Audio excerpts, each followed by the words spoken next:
There's not a chance in hell that this is funny or gonna work. And when you see those flat, corny, late-night monologue jokes with no audience, no, they are. How can Jimmy Kimmel live with him? Like, Jimmy Kimmel is a talented guy, and I don't think he's like an evil person or something, but he's made this deal where Colbert, there's Jimmy Kimmel, there's Fallon. What they're doing is just like reading off of a teleprompter. So a bunch of really good joke writers wrote them some stuff, and then they're playing to the audience, and the audience is like laughing, so they get this feedback, and they know how to do that. They stand there, and there's applause signs. He just serves power and attacks anybody who challenges power. Like, how can... Honestly, how can he look in the mirror and say, I'm doing something honorable? Like, how can he live with himself? How can his wife sleep with him? Well, and then there's producers. There's the warm-up guy that's literally telling people to clock. They're like, okay, explaining to the people, okay, when Jimmy comes out, I want a big round of applause. Let's practice this right now. This is why so much of comedy is not funny today. It's my chief criticism of like late night comedy, which I find unwatchable. I think it's totally unwatchable. But also contemptible. I mean, they're collaborators. They are they're just like the fact checkers, they're guardian. It'd be one thing if his job wasn't to be a comedian and to do that, but his job is to be he's supposed to be funny, and comedians are supposed to hold people in positions of power accountable. Suck up to the people in charge. Exactly. He's their Praetorian Guard. Yeah. And it's like, road to obscurity. Nobody's going to care anymore. It's like you're seeing it take place with late night television. Nobody gives a fuck about it anymore. I know. And it's slowly, you have a bad business model and you're not adapting. Yeah, the creativity's gone for late night comedy, right? Like, that's not really a thing anymore. The self-hatred he must feel, because he wasn't always, that's my point. Yeah. I mean, Colbert has always been a hard partisan, talented guy, but obviously he's not a comedian. But Kimmel was a comedian. Like, how does he, I don't understand. I don't know. How he can sleep. He might buy into the narrative to the extent that he thinks it's morally wrong to joke about these certain topics. But it's not just that, he's like pouring hot oil on the peasants from the parapet. Right. Like, he's hurting anyone who challenges the king. Right. It's crazy. It is crazy. It's upside down. The comedians should be poking holes in the popular narrative, not propping it up. Jimmy Kimmel is. Like, truly. No, I mean it. You said it, no not me. amount of money is worth what he's doing, in my opinion. There was a time when Jimmy Kimmel was late night TV. The rebel, the wild card, the guy who made you laugh when no one else had the nerve to say it out loud. But that version of Jimmy, he's long gone. And the version we're left with, he's not cracking jokes. He's cracking under the pressure of applause signs and pre-approved monologues. This week, something wild happened. Two voices, who almost never agree on anything, joined forces for a brutal tag team takedown. Joe Rogan, the podcast king known for grilling guests between elk jerky bites, and Tucker Carlson, the calm, clean-cut sniper of televised commentary. Together, they didn't just roast Jimmy Kimmel, they buried his entire legacy. With a smile, Rogan came in swinging, mocking Jimmy's stale, scripted monologues and flat laughter tracks. Carlson followed up like a surgeon, slicing through the illusion of authenticity with surgical precision. They weren't yelling. They weren't even angry. They were just... In that case, do you think that's him or a writer? Can't you tell? Jimmy Kimmel? Yeah. No, it's him, for sure. Okay. Yeah, that's definitely. good. That's a good one. He's a comic. Yeah, that's a good one. Disappointed. Because they remembered who Jimmy used to be. A guy who made people laugh because he didn't play it safe. Now, he's reading punchlines like they've been edited by a boardroom full of HR reps and lawyers. This wasn't just criticism, it was a eulogy. And it wasn't just about Jimmy Kimmel. It was about what happens when comedy forgets to be funny, when the jester stops joking and starts preaching. But this story gets deeper, because what came next wasn't just uncomfortable, it was a wake-up call to an entire industry. And Kimmel, he didn't even realize the lights were fading. So, what really happened to late night's fearless funny man? Let's go deeper. Turn on any late night show today, and you'll see the same scene on loop. A polished host walks out, waves at the crowd, and dives into a perfectly timed joke, read straight off a teleprompter. It looks like comedy. It sounds like comedy. I mean, he used to host The Man Show. I mean, he's done some pretty outrageous shit back in the day. Yeah. You know, for hee-hees and haw-haws. No, that's a good joke on top of a good joke. Yeah, it's a good joke. But something's missing. There's a guy off stage holding an applause sign. There's a warm-up comic prepping the audience to laugh before the jokes even land. And there's a team of writers backstage feeding the host one-liners so safe they could double as HER training slides. This is the world Jimmy Kimmel lives in now, a world where laughter is manufactured, where spontaneity is replaced with structure, and where every joke sounds like it's been test-driven by 5 different PR firms before airtime. Joe Rogan wasn't subtle about it. He called the whole setup fake, like a therapy session with a laugh track. Flat, predictable, soulless, and he's not wrong. Late-night monologues have turned into echo chambers where the punchlines are predictable, the targets are always the same, and the only real risk is accidentally being funny. But here's the twist. This wasn't always Kimmel's game. Back in the day, he thrived on unpredictability. He made fun of everyone, took no sides, pulled no punches. Now, he's stuck in a loop of clapping, smirking, and softly scolding the same viewers he once entertained. It's not just stale, it's sad. The monologue used to be a moment of truth dressed as a joke. Funny thing to say. He's had a real problem with Elon from the beginning of this thing, but it's like he's in this leftist thought bubble. He's in the most leftist thought bubble available, which is Hollywood. Today, it's a mood board for virtue signaling dressed up in a suit. And viewers, they're catching on. But if you think this is just about scripted punchlines and stage lights, wait until you see what happened when Joe Rogan took it personally. Because the next punch didn't come from a joke, it came from the gut. Here's the million-dollar question. What happened to Jimmy Kimmel? This was the guy who once hosted The Man Show. Yes, that show, the one where he drank beer, made reckless jokes, and didn't care if it made anyone uncomfortable. He wasn't trying to be politically correct. He was just trying to be funny.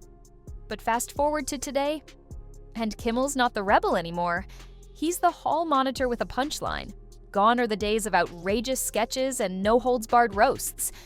Now we see him delivering carefully filtered monologues about morality and virtue, as if he's auditioning to be America's emotional guidance counselor. Even the quote, comedians, they were on propaganda duty too. Watch this. He's also pushing U.S. intelligence to find evidence for this theory that the virus was accidentally released from a lab in Wuhan. And the worst part? He thinks it's working. That's what makes this whole saga sting. Because Rogan and Carlson weren't just criticizing Jimmy for bad jokes, they were mourning the version of him that used to matter. To them, and let's be honest, to a lot of people, Kimmel didn't evolve. He flipped. He went from poking fun at Hollywood to being its emotional support mascot, from mocking celebrities to becoming one of the most protected, from edgy to safe, from unpredictable to forgettable. Joe Rogan described it best. He said Kimmel was now pouring hot oil on the peasants from the parapet. Translation? Instead of challenging the powerful, Kimmel now attacks the people questioning those in power. And Tucker Carlson? He said it straight. This wasn't growth. It was surrender, a full identity swap. Sure, people change, but when a comedian trades in their edge for applause, it's not change, it's a crisis. It's like watching a rock star swap their guitar for a TED Talk. The notes might still be there, but the soul? Completely gone. And here's the kicker. Kimmel didn't just lose his voice, he lost his audience. The younger crowd, they're tuning out. They don't want soft claps and staged outrage. That's his new angle to feed the wingnuts, to treat this virus like it was a conspiracy of some kind. They want raw honesty, uncomfortable truths, real comedy. Which brings us to what might be the most brutal part of this story. Because Joe Rogan wasn't done. He didn't just expose the change, he exposed the cost. And what came next? That wasn't a roast. It was a full-blown reality check. When Joe Rogan speaks, people listen. Whether he's talking about aliens, elk meat, or media hypocrisy, he doesn't hold back. And when it came to Jimmy Kimmel, he unleashed. Rogan didn't go for a cheap shot. He went for the soul of the problem. He didn't just say Kimmel's show wasn't funny anymore. He questioned whether Kimmel even remembered how to be funny. In Rogan's world, comedy is raw. Unscripted, offensive on purpose. It's meant to challenge the crowd, not coddle them. It's the last place where you're allowed to speak the uncomfortable truth. But Kimmel, he's playing to the studio lights, reading off a teleprompter, performing for applause instead of laughs. Joe painted the picture clearly. It's not that Jimmy got boring, it's that he got safe. He stopped being a comic and became a mouthpiece. And that's what set Rogan off. He compared Kimmel to a puppet, clapping along with the same elite narratives he used to mock. a guy who once thrived on edgy, no-filter comedy, now filtering every word through political approval. And Joe didn't stop at the jokes. He went personal. How does he live with himself? That was the question he kept circling back to. It should have never happened. This plague should never have happened. It could have been stopped, but people chose not to stop. Because for Rogan, this wasn't just about style, it was about honor. To him, being a comedian means standing up to power, not cozying up to it. It means taking the risk to bomb on stage if it means saying something real. But Kimmel? Joe saw someone who traded authenticity for relevance, who gave up truth for a tidy script. And the audience? They're not laughing. Not because they're offended, but because they're bored. In Joe's eyes, Kimmel's no longer unpredictable. He's no longer dangerous. He's not even funny. He's a well-dressed narrator in a fading format, reading jokes designed to not offend anyone. And in the comedy world, that's not just selling out, that's career suicide. But while Joe came in loud, fast, and brutal, Tucker Carlson approached it like a sniper. And what he said next? That hit even harder. While Joe Rogan brought the raw fire, Tucker Carlson brought the scalpel. No yelling, no podcast rants, just cold, calculated commentary that cut deeper than any joke could. Tucker didn't attack Kimmel like an angry rival, he dismantled him like a case study. To him, Jimmy Kimmel wasn't just an unfunny host. He had become a symbol of everything wrong with modern comedy and mainstream media. What people? Tomorrow he'll blame the Spanish flu on Antonio Banderas. Tucker didn't call Jimmy a bad comedian. He asked a more brutal question. Is he even a comedian anymore? Because the Jimmy Kimmel we see today, he's not pushing boundaries. He's not challenging narratives. He's standing in front of a camera, preaching to the choir, surrounded by fake claps and overly polished punchlines. Tucker framed it as a complete loss of authenticity. Once upon a time, Kimmel made his career by mocking the powerful, roasting celebrities, and calling out absurdity.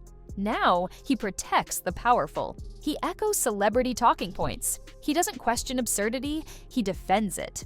Carlson compared him to a substitute teacher in a Hollywood studio, lecturing viewers like they were students in detention. No humor, no edge, just moral posturing and emotional sound bites. And the irony? Jimmy thinks he's still edgy. He thinks he's making bold statements. But in Tucker's view, Kimmel has become the establishment's emotional support mascot. Always ready with a pre-approved joke, as long as it doesn't offend the wrong people. Carlson didn't need to rant to make his point. He just held up a mirror to Jimmy's evolution. And the reflection was hard to ignore. He brought up Kimmel's past. The beer-chugging rebel from The Man Show. The guy who poked fun at everyone, left and right. Then he compared it to what Kimmel is now, someone who needs a disclaimer for every joke. Someone so afraid of backlash, his humor has been whittled down to safe, soft commentary. And just like that, Carlson exposed the real tragedy. This wasn't just about Jimmy's show losing laughs. It was about an entire brand of comedy collapsing into itself. No bite, no risk, no soul. Kimmel hadn't just changed careers. Yeah. Imagine if you're a comedian and all of a sudden your cue card has all kinds of talking points from politicians and foreign governments on it. He had changed sides. And the scariest part, he might not even realize it. But this story wasn't done unraveling yet, because when Kimmel tried to fight back, that's when things really fell apart. If there was ever a moment that summed up just how tangled Jimmy Kimmel's identity has become, it was the tweet. Aimed at Elon Musk during one of their classic online dust-ups, Kimmel fired off a jab that was supposed to land like a mic drop. Your pronouns are and bold, snarky, a little edgy. Very old Kimmel, right? Except it blew up in his face, because while Kimmel thought he was punching up, his own audience thought he'd crossed a line. Almost immediately, social media erupted. Not in laughter, but in outrage. Critics didn't care that Kimmel was targeting Elon. They cared that he dared joke about pronouns at all. The very crowd he's been catering to, they turned on him. Fast. And that's the paradox of Kimmel's new identity. He spent years shifting from comedian to commentator, reshaping himself as the voice of the people in primetime. But suddenly, even a slightly off-script joke turned him into the villain of the day. What was meant to be a viral win became a cultural backfire. And Rogan, he wasn't surprised. Don't read it.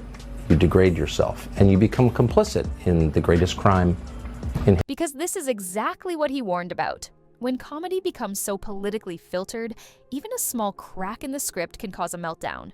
This moment wasn't just awkward, it was symbolic. Here was Jimmy Kimmel trying to channel his old edge in a new world that no longer allows it.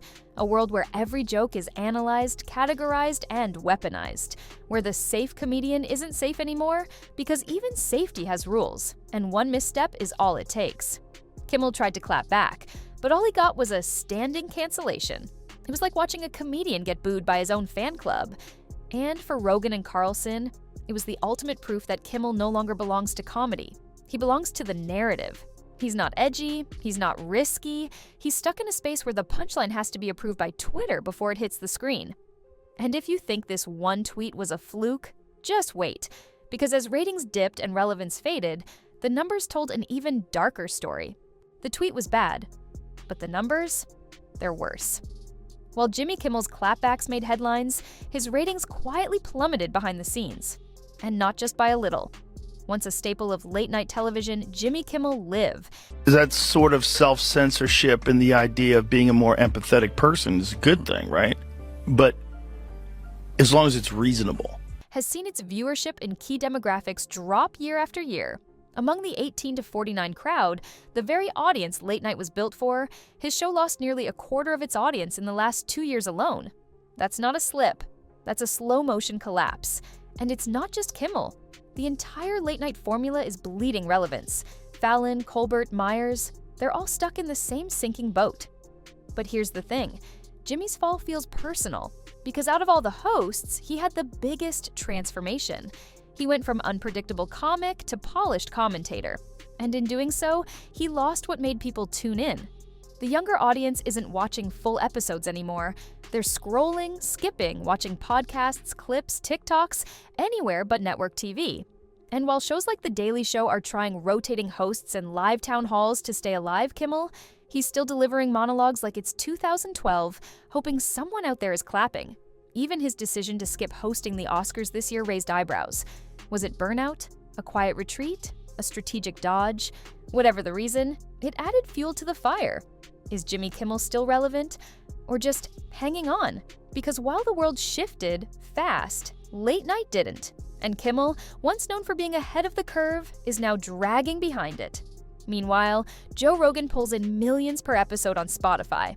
No suits, no teleprompters, just conversation, raw and unpredictable. And Carlson, even without a network, his segments trend weekly, fueling cultural debates with surgical precision.